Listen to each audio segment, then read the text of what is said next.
What's good, YouTube? It's your boy Zuki1 here, and I am back with a brand new YouTube video. Today we are going to be taking a look at a League of Legends replay with me playing Ekko in the mid lane versus Yasuo. So in this clip right here, I'm laning up against Yasuo. It's pretty even in terms of CS and everything of that nature. I put down the W right there, trying to make it safe for me to last hit some of those minions.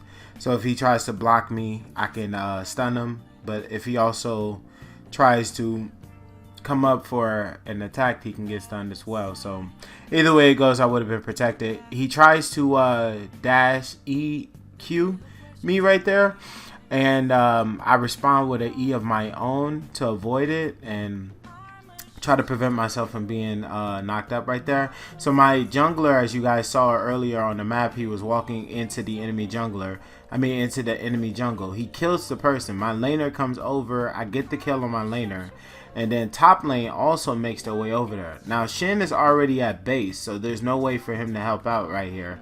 So the Warwick will die right here, and the Garen could have potentially got the double kill if my Q didn't have a slow on it. So when he started charging at me, I throw the Q, I dash away, and I'm still using my refillable health pots.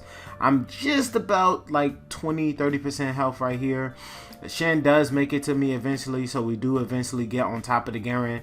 Now, right here, I thought that was complete bullshit because the Nidalee was able to needle the thread right there, as you would call it, where a spear looks like it should have hit somebody else, but it kind of weaves its way through that person and just barely hits the person you was aiming for. So here in this clip right here, you're going to be seeing me assist my enemy jungle as we go and try to evade on the Nidalee again.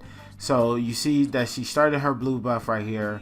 The Warwick preemptively shows his face. I don't think that was the right course of action. I think he should have waited until she pounced on top of the blue buff. And you're going to see why, because the bot lane does make their way over here towards the blue buff, and so does the mid lane. So yeah, he steals the blue buff, but 4 people shows up. I'm in quite the rough position, so I just focused the karma just so I could secure a kill right there. I don't manage to get the kill on Yasuo right there, even though he was super close to death, only because there was like 4 people on top of 1. So I ended up dying right there. It was quite unfortunate, but you know, it is what it is. They start the dragon and it looked like they was going to be able to finish it, but I guess Nidalee health was a little too low, so she backed up off the dragon. Plus our bot lane was moving in position to go fight, so the Nidalee had to get up out of there, right? She didn't want to die unnecessarily, but they do manage to pick up the kill on the Yasuo. And we managed to get the dragon because they had already started it and the dragon didn't get a chance to reset. So that was a really big pickup for our team right there. So I'm able to farm for free in the lane, even though I wasn't really threatened by the Yasuo this matchup. The guy wasn't really doing that banged up of a job in the lane, so I was pretty much free to do whatever I want in this lane. I could have roamed, I could have pushed the lane out, and majority of the time I just spent the time just pushing out the lane. I normally use the advantage that I gain from lane to help out the team around the map towards the shoving phase of the game. So managed to get the whole wave ahead of him. I'm gonna head towards I'm gonna drop a vision ward to make sure I can see myself on that side, because you'll be surprised, a lot of junglers do like to gank from the little side pocket right next to your tower, because you think that you're safe right there because your tower's right there, but you know, you never know, man. So 2 ticks, get the passive off on the Yasuo. The Yasuo throws his tornado in a straight line. Now here comes the Nidalee for the gank right here. Now, I didn't have the vision, but she did miss her Q right here, so I'm going to jump right on top of the Nidalee. The Yasuo is way too low to fight against me, and she takes the full passive proc, right? She stays too long. I jump on top of her, I get the stun, and then boom, shut down gold on the Nidalee, which was a huge advantage for me right there. I think I'm like 3-2 at the time, so I got 3 kills, 2 deaths, so I'm in an okay position right now. Right, 63 CS, 150 gold on my bounty. I think I'm about to get a plate right here as well. No, actually, I do not get the plate. I know it looks like I got the plate, but I didn't get the plate. The next push that I do, I will be able to get the plate and get that extra 150 gold. So right here, I go back to base and I finish up one of my I think my revolver, my Hextech revolver. So I go back to lane, fighting against the Yasuo again. And here comes the Nidalee up for a gank right here. Now I avoid the Yasuo. I jump right back on top of him. I try to focus both of them at the same time.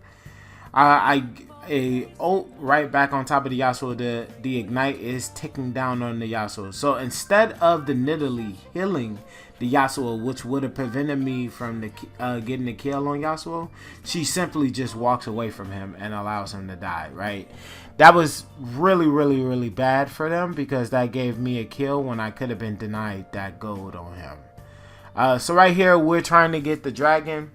I see my team heading towards that side, but I really want to try to hurry up and put a lot of damage on this tower first.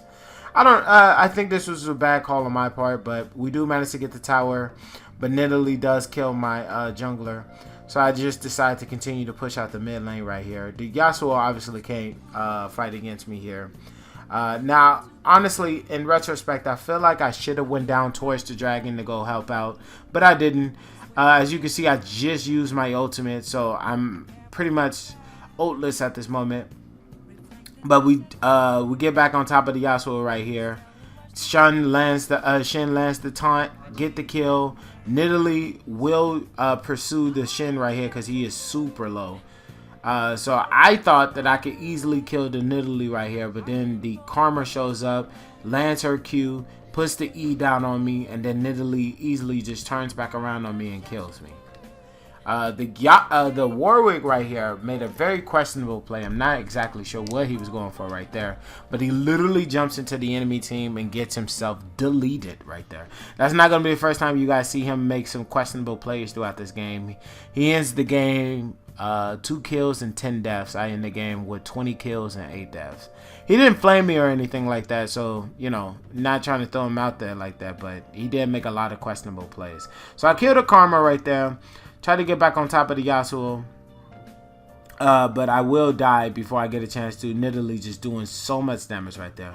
The Yasuo able to flash away from Lux's E right there to survive, to prevent himself from dying and falling even further behind. Now, the Ash right here, I don't know what she was doing. She tries to fight against the Kai'Sa right here in a 1v1. And I guess she thought she had enough damage, but as you guys clearly saw, that was not enough damage right there, Chief.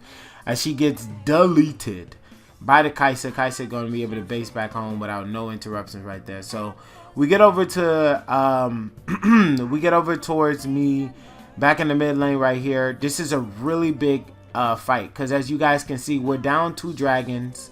We're down on kills. The Nidalee is literally carrying the team. She is doing so much work for the team altogether. I almost died right there, so I had to pop my ult. But Kai'Sa jumps in and gets killed. Again, the Warwick dying once again. Got called out of position by the Garen. So, you know, it happens. I am 6-5 at the time. I'm pretty much struggling to the Nidalee, who is 14-2. So Nidalee gets a Lancer Q on Lux. I throw my Q out, hits the Yasuo. The Yasuo also get snared. Now the Garen releases that big dick energy and tries to dive us right here. So I put down my W. Shin puts down his W. So neither of us is getting popped. I kill the Garen. Yasuo dies. That's 2 people down, right?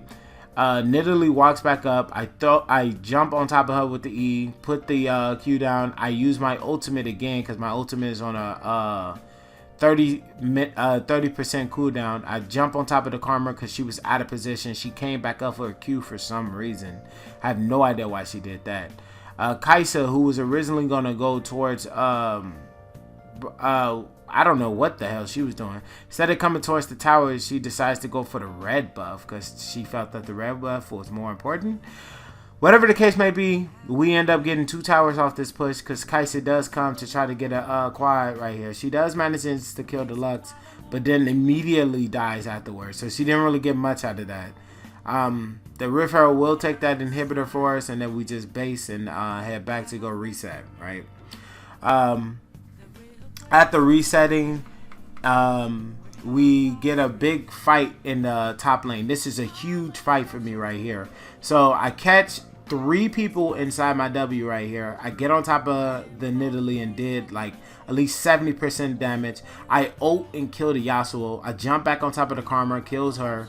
And I see that the Shen has the Garen under control, so I jump back on top of the Nidalee because she's the real damage here. So jump right back on top of her once again, throw the Q, auto attack, boom, she's dead. I drop the Ignite on top of the Garen to reduce his passive healing. Do the E, hits the auto. I missed the Q though. I missed the Q. So Shen does get the last auto attack on Garen to get the kill right there. What would have been a quadra kill for me turned out to be just a triple, which is perfectly fine, honestly. That's not too bad for me. I decided to continue to push out the top lane because 3 of their teammates are dead. The only people who are alive are Karma and Kaisa. So I just decided to push out the top lane. My Q at this point is just one shot in the minion, so it's not that hard of a push. She does try to resist my push, so I just throw down the W and just dive her, right? There's nothing to fear. She doesn't have enough damage to kill me. I ult, boom, back to full health. And I had the Shen ult on top of me, so there was really nothing to worry about right there. I base back, reset again, get some gold, finish up a couple items. At this point, we're actually ahead in kills. I see that the Garen is fighting against the Warwick right here. I jump on top of the Garen. I use the Gunblade to slow him down. You saw me. You probably saw me use the Gunblade a little bit earlier when I was chasing at the Karma. Gunblade being one of my favorite items on Ekko right about now because honestly, it just does so much damage. And it helps me it helps me win chases and things of that nature. So if someone's running away from me, I can just use the Gunblade, slow them down for 3 seconds, and then just jump right on top of them, get the passive proc to reduce their speed even more, and just do so much damage along the way. It's such an incredible item. I'm so sad they're removing it in season 11. So at this point, I'm 13-5. I've completely caught back up in the game. We're ahead by 3 kills. We got 2 dragons. I throw down the W just in case Nidalee wants to get bucked. She gets stunned because she jumps on top of me. She takes the Lux ult. I jump on top of her. I try to kill the Karma, but the Ashe finishes her. Kaisa landed her W on top of me, jumps on top of me, and then proceeds to kill me and the Ashe. And then Lux also dies, but Shen is able to manage to get out of there with the flash and the E taunt away. So one of the last few fights of the game right here. Another big one right here. So I managed to land down the W after I killed the Karma, get both the Nidalee and the Karma right there, which was really, really big. We get the Garen, and then we proceed to start Baron. And we do manage to get the Baron because Yasuo and Kaisa are a little too weak to be challenging our team, so they just had to give up the Baron. The death timers at this point are like really, really long, so that 20-30 seconds that they're dead is more than enough time for us to finish Baron at this point. Kaisa did try to think about trying to jump on top of the Baron, but again, like I stated, she was a little too weak to try anything, so they do manage to give up the Baron right there. So we end up pushing the top lane right here. I'm getting chased by the entire team, like literally the entire team. 1, 2, 3, 4, 5 people, right? Whoop! Oh, and I had the speed buff from one of my keystones, which gives you bonus movement speed when you use your ult. So I was out of there. I had reversed back, went backwards, and just ran my way up out of there. We go and we start to try to get on top of Dragon. The Ashe sees that the Yasuo is out of position. He's by himself. So she shoots her ult, lands it on the Yasuo. Yasuo turns back around on top of the Ashe, gets his ultimate. I'm not able to save her right here, which is unfortunate because he was dashing around, so I couldn't land my E right away. But I do manage to get the last kill. But this is going to be the last scene of the match right here. I do end the game at 20-8. If you guys did enjoy this video, please make sure to hit the like and subscribe button. But this has been Zuki1, and I hope you guys have a great morning, great evening, great afternoon, and great night. But I'll catch you guys in the next video. Peace.